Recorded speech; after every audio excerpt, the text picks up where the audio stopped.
الحمد لله كفى والصلاة والسلام على عبده المصطفى أما بعد فأعوذ بالله من الشيطان الرجيم بسم الله الرحمن الرحيم ألا إن أولياء الله لا خوف عليهم ولا هم يحزنون آمنت بالله صدق الله العظيم وبلغنا رسوله النبي الأمين المكين المتين المبين الكريم الكريم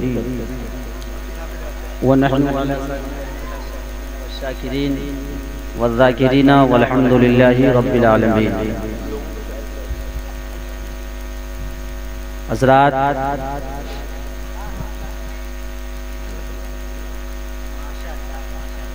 آپ حضرات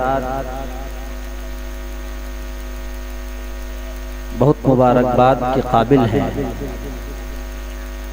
آج کا یہ جلسہ استاد الطلباء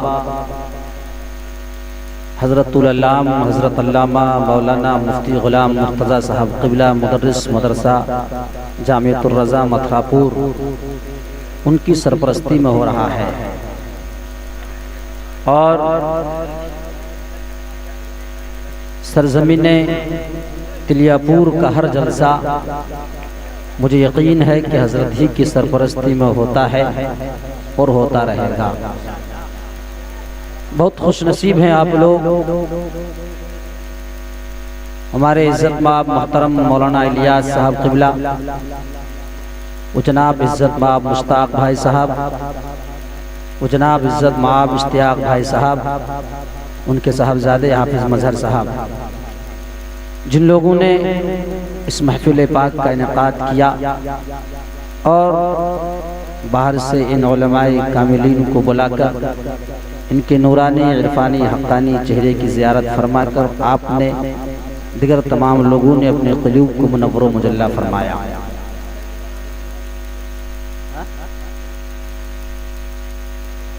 آپ لوگ اگر کرسی چھوڑ کر آگے آ جائیں تو بہتر رہے گا، اچھا رہے گا. میں کرسی کے آ جاؤ، اگر کرسی چھوڑنے میں تکلیف ہو تو، ورنہ اگر آنا چاہو تو آ جاؤ، جیسا مناسب سمجھو ایسا کرو. آج کے زمانے میں ہر آدمی خود مختار ہے، کسی کے فیصلے کو تسلیم کرنے سے پہلے خود ججمنٹ دینے کی کوشش کرتا ہے. آگے آ جائیے آپ لوگ، بہت اچھا رہے گا.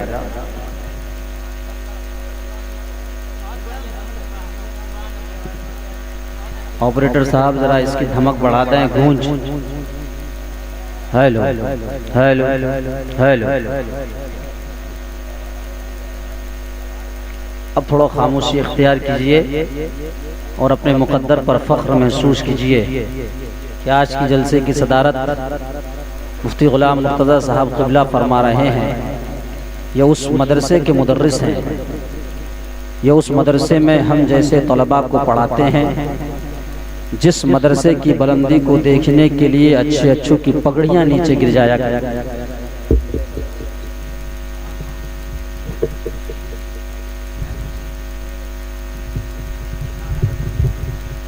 حضرات بہت مبارکباد کے قابل ہیں آپ لوگ کہ مفتی صاحب قبلہ کے زیر سائے میں آپ لوگ رہ رہے ہیں. اللہ تبارک و تعالی ہمارے مفتی صاحب کے علم میں، عمر میں، کمائی میں بے پناہ برکتیں عطا فرمائیں اور ان کے صدقے میں ہماری آپ سب کو دارین کی سعادتوں سے مالا مال فرمائیں. آئیے، وقت نہیں ہے، نبی پاک صلی اللہ تعالی علیہ وسلم کی بارگاہ پاک میں درود پاک پڑھیے. اللہم صلی علی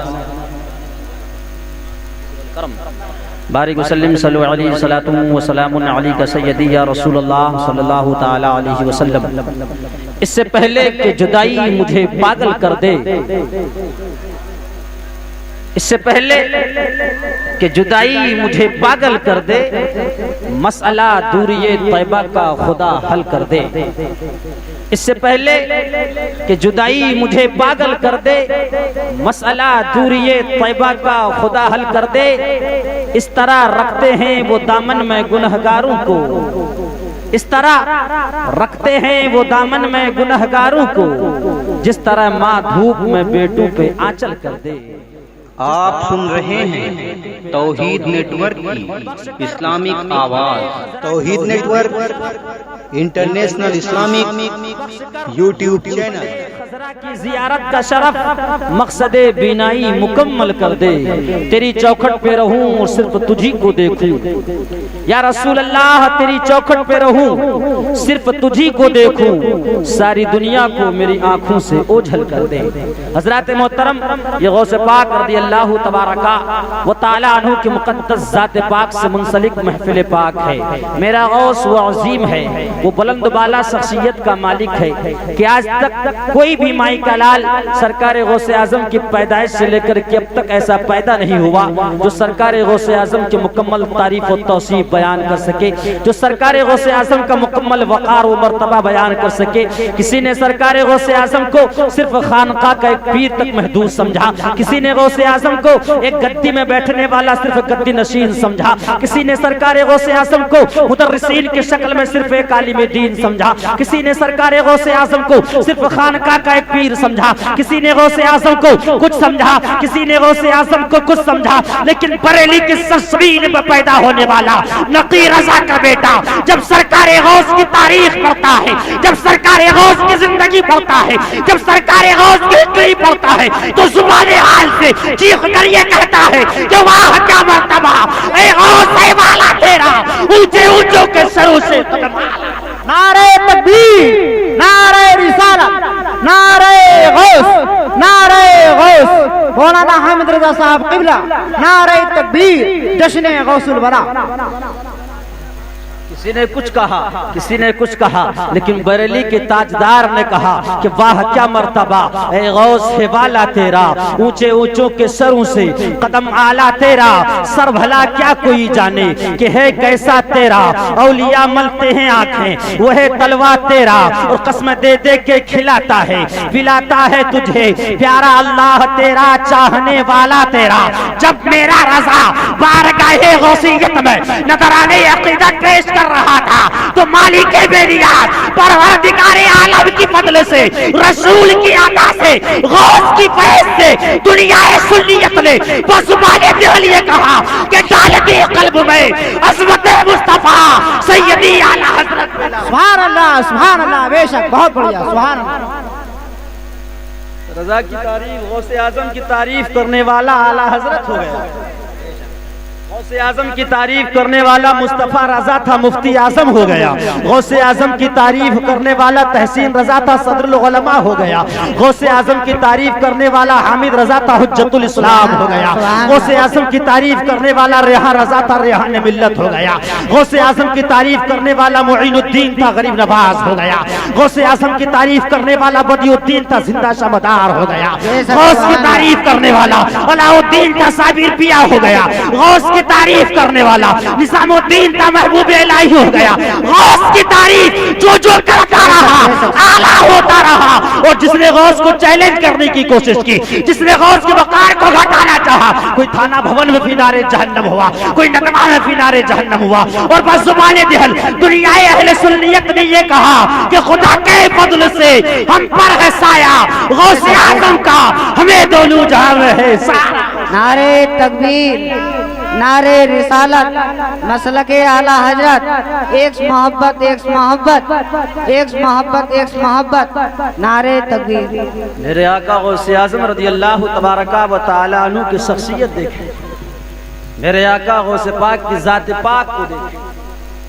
جیلان کی سرزمین میں ایک نوجوان ہے، پورا جیلان سوتا ہے، لیکن وہ جوان رات کے سناٹے میں پورے جیلان سے پوشیدہ ہو کر جنگلوں بیابان میں جا کر اللہ کی عبادت کر رہا ہے۔ بے شک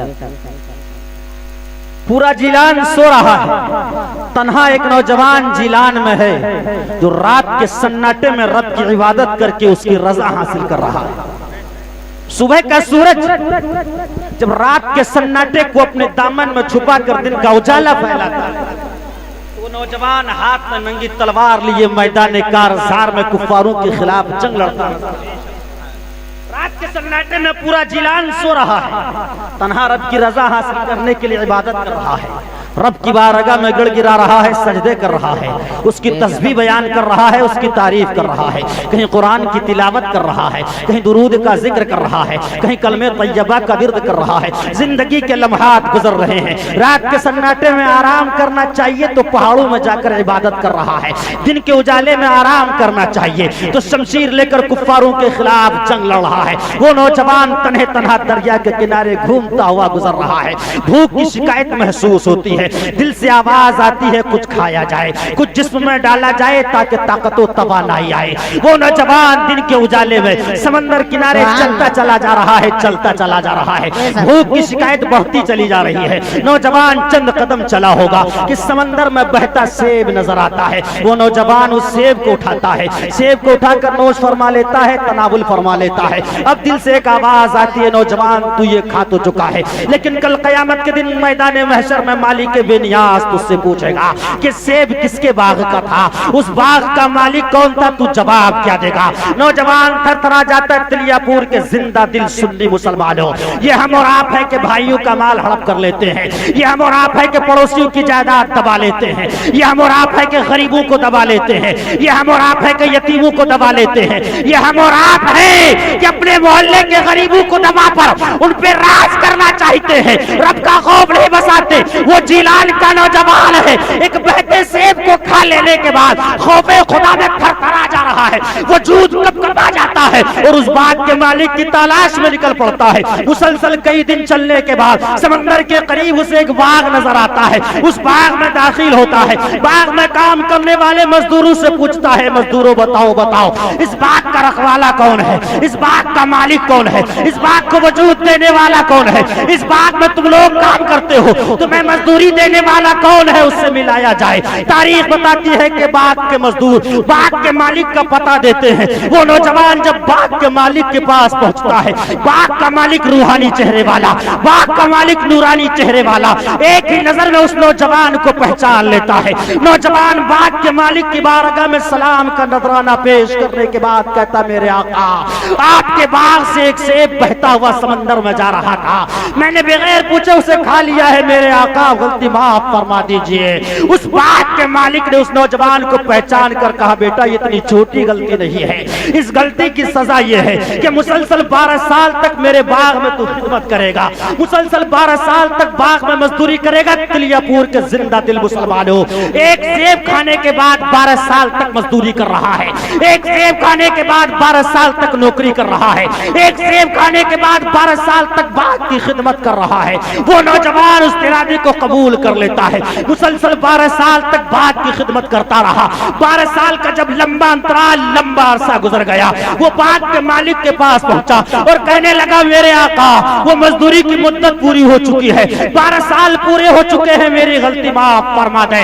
باغ کا مالک دوبارہ اس پہ نگاہ کرم ڈالتا ہے، نوجوان کی شخصیت کو پہچان کر کہتا، نہیں بیٹا ابھی غلطی معاف نہیں ہوگی، اگر تو اپنی غلطی معاف کرانا چاہتا ہے تو تجھے میرے لڑکی سے رشتے نکاح کرنا ہوگا۔ نوجوان پوچھتا ہے، میرے آقا کیسی لڑکی ہے، کیا معاملہ ہے؟ وہ باغ کا مالک کہتا ہے، بیٹا میری وہ لڑکی ہے جو آنکھ سے اندھی ہو چکی ہے، میری وہ لڑکی ہے جو ہاتھ سے لولی ہے، میری وہ لڑکی ہے جو پیر سے لنگڑی ہو چکی ہے، میری وہ لڑکی ہے جو سماعتوں سے محروم ہو چکی ہے، میری وہ لڑکی ہے جو زبان سے توتلی ہو چکی ہے، تجھے اس سے رشتے نکاح کرنا ہوگا۔ ایک نوجوان گھبرا جاتا ہے، یہ کیا معاملہ ہے، یہ کیسی سزا ہے، کیسی لڑکی ہوگی جو پیر سے لاچارک ہو، جو پیر سے لنگڑی ہو چکی ہو، جو ہاتھ سے لولی ہو چکی ہو، جو کان سے بہری ہو چکی ہو، جو آنکھوں سے اندھی ہو چکی ہو، جو زبان سے توتلی ہو چکی ہو۔ لیکن خدا کا خوف دل میں سجا کر وہ نوجوان رشتے نکاح منظور کر لیتا ہے۔ تاریخ آتی ہے اور مقررہ دل پر اس نوجوان کی شادی ہو جاتی ہے، اور نوجوان پہلی رات جب بیوی سے ملنے کے لیے جاتا ہے،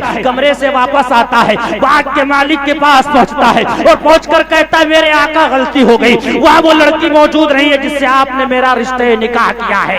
باغ کا مالک اس نوجوان کی پیشانی کو چوم کر کہتا ہے، بیٹا وہی تو وہ لڑکی ہے، ہاتھ سے لولی اس لیے ہے کہ آج تک قرآن اور تسبیح کے علاوہ اس نے کسی غیر چیز کو ہاتھ نہیں لگایا ہے، وہ لنگڑی تو اس لیے ہے کہ آج تک شریعت مصطفیٰ کے خلاف اس نے قدم نہیں اٹھایا ہے، وہ اندھی اس لیے ہے کہ آج تک اس نے کسی غیر مرد کو نہیں دیکھا ہے۔ میرا بیٹا وہی تیری بیوی ہے، وہی میری بیٹی ہے۔ تاریخ پڑھو مسلمانوں، اسی لڑکی کو فاطمہ بنت ام الخیر زبیر کہا جاتا ہے، اسی نوجوان کو ابو صالح جنگی دوست کہا جاتا ہے، اسی بات کے مالک کو عبداللہ سومری کہا جاتا ہے، اور فاطمہ کا ابو صالح کا جب خون یکجا ہوتا ہے تو اسی سے عبد القادر پیدا ہے۔ بے شک سبحان اللہ، نعرہ تکبیر، نعرہ رسالت، مسلک اعلیٰ حضرت اللہ مولانا حامد رضا صاحب قبلہ، اللہ مولانا حامد رضا صاحب قبلہ، سرزمین تلیا پور، سرزمین تلیا پور، نعرہ تکبیر، نعرہ رسالت، بابا بے شک سبحان اللہ۔ ان دونوں کے نطفے سے جو پیدا ہوتا ہے اسی کو عبد القادر کہتے ہیں۔ جب ماں باپ اتنے مقدس ہیں تو بیٹا کتنا عظیم ہوگا اس کا اندازہ لگا۔ میرا آقا غوث اعظم رضی اللہ تبارک و تعالی عنہ کی زندگی مسلمانوں، آئیے میں آپ کو بتاؤں، اپنے ہندوستان کی تاریخ کا مطالعہ کیا، ہندوستان کی تاریخ کو پڑھا ہوگا، ہندوستان کی تاریخ میں آپ نے یہ پڑھا ہوگا کہ آگرہ میں جو تاج محل ہے ممتاز کی یاد میں جو شاہجہاں نے بنوایا ہے اسے ہندوستان کا عجوبہ کہا گیا ہے۔ اس کا ڈیکوریشن، اس کی سجاوٹ، اس کی بناوٹ کو دیکھ کر اسے ہندوستان کا عجوبہ کہا گیا۔ قطب مینار کی بلندی اور اونچائی کو دیکھ کر اسے عجوبہ کہا گیا۔ میں نے ہندوستان کے مصنفوں سے کہا، نادانو تم لوگ ان چیزوں کو عجوبہ کہہ رہے ہو؟ تم لوگ تاج محل اور قطب مینار دیکھنے سے پہلے میرے صابر پاک کی تاریخ پڑھ لیتے تو صابر کو عجوبہ کہنا پڑتا۔ بے شک سبحان اللہ، سبحان اللہ۔ میرا صابر وہ تنہا اللہ کا برگزیدہ بندہ ہندوستان میں ہے۔ تاریخ اسلام میں اب تک کوئی ایسا برگزیدہ بندہ چہرہ نکل کر نہیں آیا جو خود پردہ فرمائے اور خود جنازے کی نماز پڑھاتا ہو۔ یہ واحد صابر پاک کی ذات ہے، خود پردہ فرما رہے ہیں، خود جنازے کی نماز پڑھا رہے ہیں۔ عجوبہ صابر پاک کو لکھنا چاہیے تھا۔ میں نے کہا نادانو تاج محل کو عجوبہ لکھنے سے پہلے معین الدین کی تاریخ پڑھ لیتے۔ میلوں میل بہنے والا انا ساگر معین الدین چھوٹے سے کاشے میں سما لیتا ہے، عجوبہ معین الدین کو کہنا چاہیے تھا۔ میں نے کہا نادانو قطب مینار کو عجوبہ کہنے سے پہلے بدی الدین زندہ شاہ مدار کی تاریخ پڑھ لیتے کہ جب مکن پور کی سرزمین میں کفاروں نے کھیل رچا، 6 دن تک لوگ سانسوں کو روک لیا کرتے تھے، اور جو 6 دن تک سانس روک لیا کرتا تھا اس کے سامنے پورا مکن پور جھک جایا کرتا تھا، اسے مکن پور کا خدا قرار دیا جاتا تھا۔ جب میرا بدی الدین بغداد سے مکن پور کی سرزمین میں تشریف لے آیا اور اس نے دیکھا میلہ لگا ہوا ہے، مکن پور کے بہت سارے لوگ اپنے سانسوں کو روک کر بیٹھے ہیں تاکہ 6 دن کے مدت پوری کرنے کے بعد وہ مکن پور کا خدا کہلائے۔ میرا بدی الدین اسی محفل میں جا کر تشریف فرما ہو جاتا ہے، سانس روک لیتے ہیں بدی الدین، مکن پور کے ایک شخص کو خدا چن لیا جاتا ہے، خدا قرار دے دیا جاتا ہے۔